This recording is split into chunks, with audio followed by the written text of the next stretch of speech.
नमस्कार सबैजनामा। आज हामी नेपालकै ठुलो ब्रेकिङ न्युजको बारेमा कुरा गर्न गइरहेको छौँ। सुदन गुरुङले अचानक गृहमन्त्री पदबाट राजीनामा दिनुभएका छ। तर प्रश्न के छ भने किन राजीनामा दिनुभयो र अब नेपालको नयाँ गृहमन्त्री को बन्छ? आजको भिडियोमा हामी सबै कुरा डिटेलमा बुझ्नेछौँ।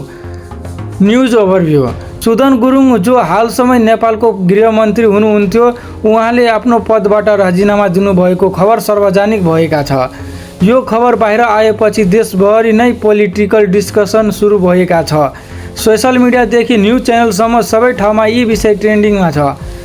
कारण के हो? अब सबैभन्दा इम्पोर्टेन्ट कुरा, किन राजीनामा दिनुभयो त?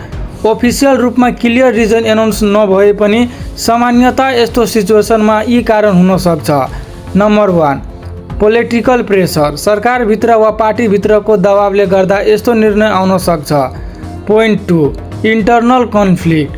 पार्टीभित्र डिसएग्रिमेन्ट वा पावर स्ट्रगल हुन सक्छ। Point 3, public controversy. कुनै डिसिजन वा घटनाले गर्दा पब्लिक क्रिटिसिजम बढेको हुन सक्छ। तर वास्तविक कारण के हो भने कुरा सरकार वा सम्बन्धित व्यक्तिले क्लियरिफाई गर्न बाँकी छ। नम्बर 4, गृहमन्त्रीको महत्त्वपूर्ण। गृहमन्त्री किन महत्त्वपूर्ण?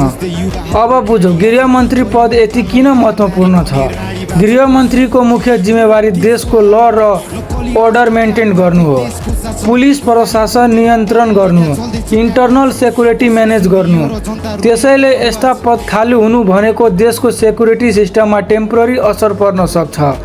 पोइन्ट 5, अब के हुन्छ? अब सबैभन्दा ठुलो प्रश्न, अब के हुन्छ? पोसिबल सेक्नियर्स।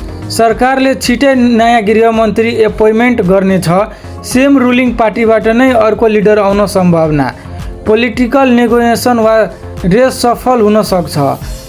कहिलेकाहीँ यस्ता घटनापछि सरकारभित्र ठुलो परिवर्तन पनि देख्न सकिन्छ। पोइन्ट 6, नयाँ गृहमन्त्री को बन्न सक्छ? अब अर्को इन्ट्रेस्टिङ कुरा, नयाँ गृहमन्त्री को बन्न सक्छ? यो पूर्ण रूपमा पोलिटिकल डिस्कसन हो, तर सामान्यतः अनुभवी नेता, पार्टीभित्र स्ट्रङ पोजिसन भएको व्यक्ति, सरकारलाई स्टेबल राख्न सक्ने व्यक्ति, यस्ता गुण भएको नेतालाई प्राथमिकता दिनेछन्। Point 7, impact on Nepal. यो राजीनामाले नेपालमा के असर पर्न सक्छ?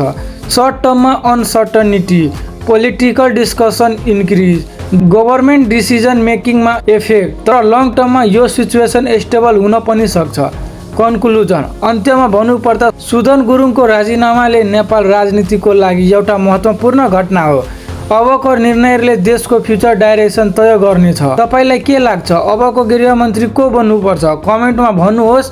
भिडियो मन पर्यो भने लाइक सेयर गर्नुहोस् र एजुकेसन हब नेपाललाई सब्स्क्राइब गर्न नबिर्सनुहोस्। Thank you so much.